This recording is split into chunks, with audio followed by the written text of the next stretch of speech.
포프리쇼의 시작은 사실은 강의가 아니라 우리 테너 가수의 노래처럼 제가 노래를 불러서 사람들에게 감동을 줄 수 있으면 얼마나 좋을까라고 고등학교 1학년 때 생각했던 것으로 강연이 된 겁니다. 저는 이제 강의를 하려고 강의를 한 것은 아닙니다. 뭐 이런 현상을 심리학에서는 아다리라고 하죠.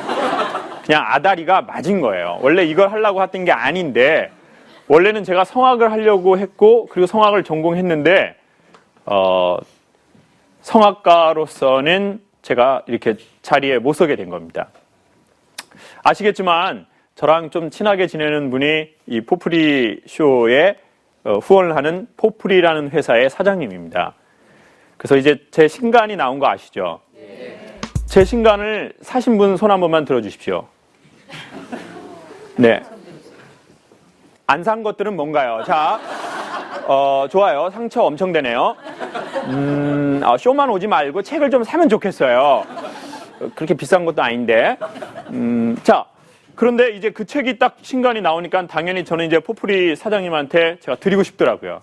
그래서 포프리라는 회사에 1년에 한 번 있는 되게 중요한 대회에 가서 제가 여러 권을 가지고 갔습니다. 그리고 붓펜으로 특별히 사장님이니까 일반 펜도 아니고 붓펜으로 글을 쫙 이렇게 길게 써서 줬어요. 그랬더니 사장님이 옆에서 보더니 그러는 거예요. 글을 참 잘 쓰네요. 잘 써요. 천재. 교수님은 뭐 글도 잘 쓰고 노래 빼고는 다 잘하네요. 이게 뭔 말입니까? 저는 성악 전공자고 그리고 졸업하고도 저는 지난 10년 동안 저번 달까지 일주일에 한 번씩 학교 다닐 때 배우던 교수님께 레슨을 받았습니다. 그런 저에게 노래 빼고는 다 잘한다는 거예요. 그러면서 제가 또 이렇게 속으로 어떻게 합니까? 좀 기분이 언짢죠. 그런데 제가 그 영혼이 작아요.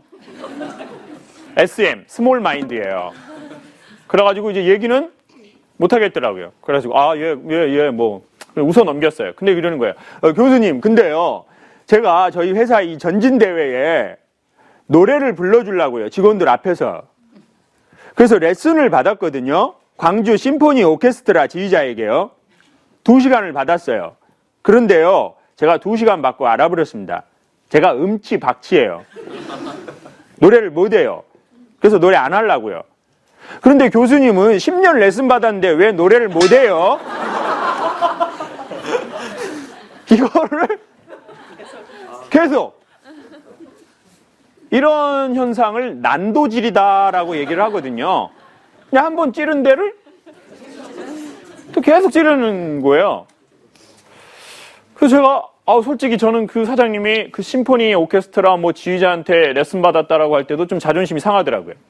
이제 포프리쇼 그만둘까? 삼프리쇼 뭐 다른 내 회사랑 나 이건 못해 이거 나 진짜 완전 기분 나빠. 이렇게 속으로만 생각하고 있다가 저도 한 일주일 정도 솔직히 기분이 언짢았습니다. 그리고는 생각을 해봤죠. 나는 진짜 노래를 잘하나? 못하나? 그건 저도 알고 있는 사실이었습니다. 여러분, 잘한다는 건 매우 간단합니다. 전 사람들이 1등이 될 필요는 없다고 생각합니다. 여러분, 여러분의 아이들을 1등 되게 하지 마십시오. 다른 집에도 생각해 줘야 되잖아요. 근데 저는 1등이 중요한 게 아니라 사람은 잘하는 게 중요한 것 같습니다. 근데 누누이 말씀을 드렸지만 잘한다는 건 이겁니다. 내가 좋아하는 걸 남도 좋아해 주면 이걸 잘한다라고 하는 겁니다. 저는 제가 노래하는 거 좋아합니다. 근데 저는 알고 있었습니다. 오래전부터. 사람들이 제 노래를 좋아하지 않는다는 걸 저도 알고 있었습니다. 근데 이렇게 생각했죠. 열심히 하면 언젠간 좋아할 거야. 그러니까 해봐야지. 그래서 막 사람들 앞에서 노래를 불러봐야지. 근데 희한하게 노래를 부르려고 하면 마음이 안 편한 거예요. 전 강의할 때는 특별히 뭐를 준비하지 않습니다. 정리는 하죠. 정리는 하고 오지만 준비는 하지는 않습니다. 근데 노래는 17년을 했는데요. 노래하라고 하면 편하지가 않아요. 왜 그럴까 계속 생각을 해봤습니다. 그리고 내가 계속 졸업하고도 10년 동안 왜 레슨을 받고 있나? 이 돈과 시간을 들여서 저도 생각해봤습니다. 그리고는 저는 결론을 내렸습니다. 노래를 정말 잘하려면 3가지가 필요하다는 겁니다. 여러분에게 소개하겠습니다. 아까 우리 가수가 노래 잘하죠? 그 노래 잘한다고 여러분은 외적인 것만 보셔서 성악가는 뚱뚱하구나. 그러면 어떤 여자분이 나도 뚱뚱하니까 잘할 수 있겠구나. 이렇게 생각하는데 그거는 아닙니다.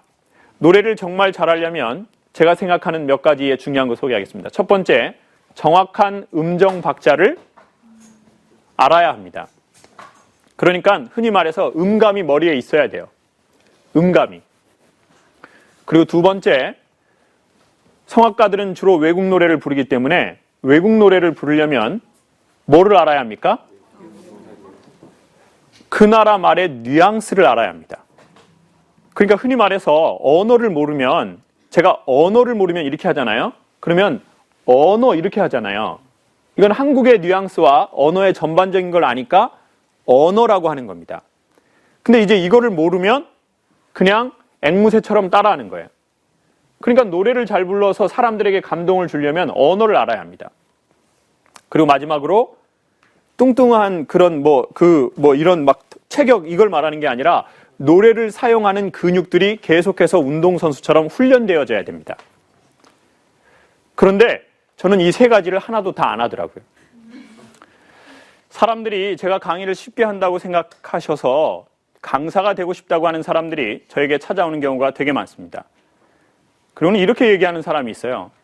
강사님, 강의하는 거 보니까 욕 몇 번 하고 뚱뚱한 여자 몇 번 까고 아줌마들한테 이혼하라고 그러고 뭐 내용도 별거 없는데 뭐 여기저기 불려다니면서 강의도 하고 텔레비도 나오는데 저도 좀 강의할 수 있지 않을까요? 그래서 저한테 찾아온 거예요. 언어를 전반적으로 이해할 수 없는 상태에서 그 행동 하나만 딱 보고 그거를 저는 따서 노래를 부른 거예요. 그러니까 깊이 있는 노래를 부를 수가 없는 거죠. 그냥 흉내입니다. 근데 저는 그 모든 것들을 사실은 10년 전에도 알고 있었습니다. 그런데 왜 안 한 거냐? 그 3가지는 한 번에 좋아지는 게 아닙니다. 계속 꾸준하게 자기가 해야 돼요. 자기가. 이건 누군가가 도와줄 수 있지만 결국은 누가 해야 된다고요? 자기가 해야 돼요. 그리고 저는 자기가 안 하고 선생님께 일주일에 한 번씩 레슨 받는다는 것으로 스스로를 위로하고 10년을 보낸 거예요. 그리고는 마음에 이렇게 생각한 거죠. 그래도 나는 하고 있어. 제가 피아노를 치면서 제가 제 몸에 음감을 채웠어야 돼요. 제가 숨 쉬고 숨 뱉는 걸로 근육 훈련을 10년 동안 했어야 돼요. 그리고 10년 동안 만약에 했다면 전 지금쯤 남을 엄청 감동시킬지는 모르겠지만 제가 노래하는데 훨씬 편안하고 즐거웠을지 모릅니다. 그리고 저는 10년을 그렇게 보낸 거죠.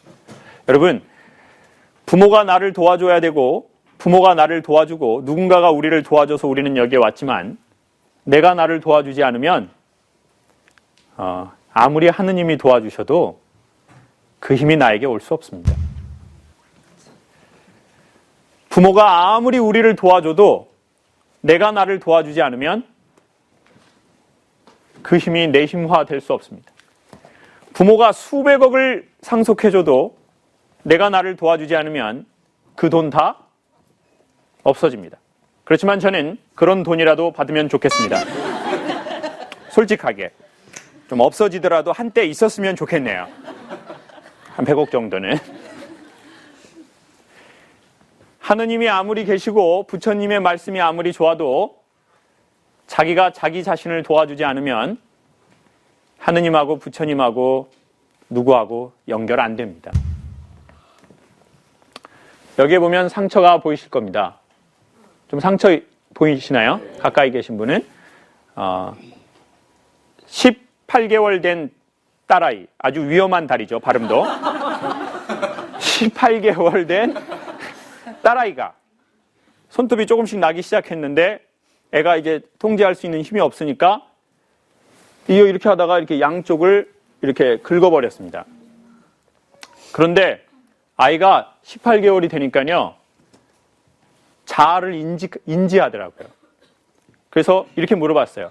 아이가 방구를 끼잖아요. 방구를 뿡 껴요. 그러면 누가 낀 거야? 그러면 이렇게 해요.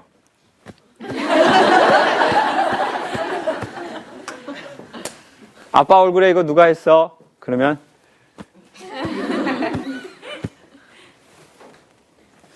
18개월이 되면 자아를 인식하기 시작합니다. 근데 우리는 18살이 되고 28이 되고 38이 되고 48이 되고 58이 됐는데도 이것을 모를 수도 있습니다. 이 사람이, 이 자아가 나를 도와줘야 돼요. 나를.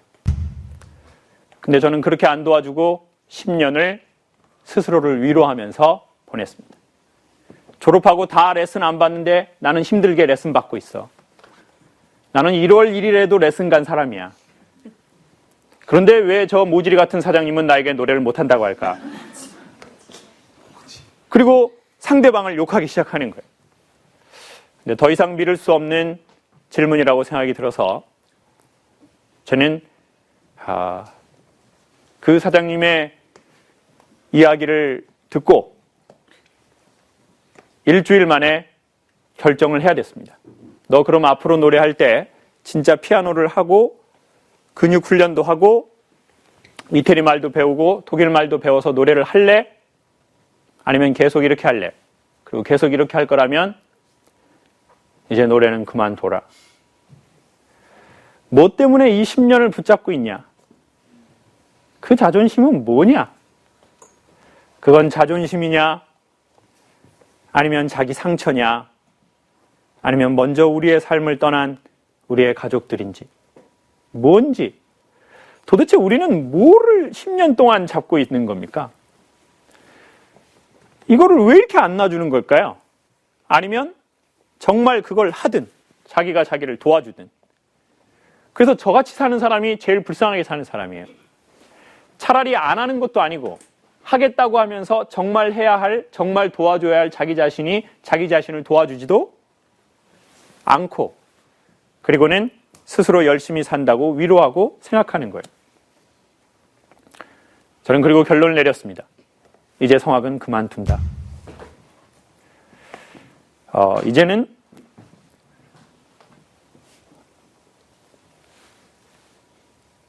놔줘야 되겠다. 10년의 자존심을.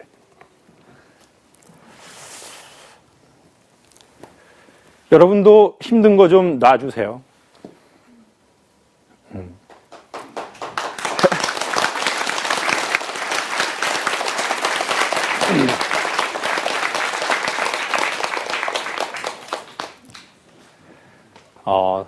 삶은 그리 길지 않습니다. 하나님이든 부처님이든 저희에게 내일을 약속하신 적도 한 번도 없습니다. 저와 여러분이 언제까지 살지도 모릅니다. 근데 저처럼 10년 동안 그 위태위태해 보이는 나무뿌리 하나 잡고 힘들게 있으니 먹어도 맛이 없고 산을 봐도 산이 보이지 않고 좋은 걸 봐도 좋은지 모르고 아이의 웃음소리도 들리지 않고 파란 하늘도 보이지 않습니다. 그렇게 되면 철이 바뀔 때 어머 가을이네, 어머 저 눈 좀 봐, 이런 얘기가 안 나오고 덥다 춥다 요 두 개만 나오게 돼 있습니다. 그리고 더 심각해지면 더워 죽겠다 추워 죽겠다. 얼른 죽었으면 좋겠어요. 주변 사람 힘들게 하지 말고요. 저는 여러분에게 소개하고 싶습니다. 혹시 뭘 그렇게 저처럼 오랜 세월 붙잡고 있으신 겁니까? 이미 우리를 떠나버린 사람입니까? 아니면 우리를 떠날 것 같은 그 사람입니까? 아니면 자기의 자존심입니까? 우리 자신을 힘들게 하는 것을 놔주시고 그리고 정말 그것을 해야 하겠다라고 하면 우리는 우리가 우리를 도와서 그것을 해야 할 것 같습니다.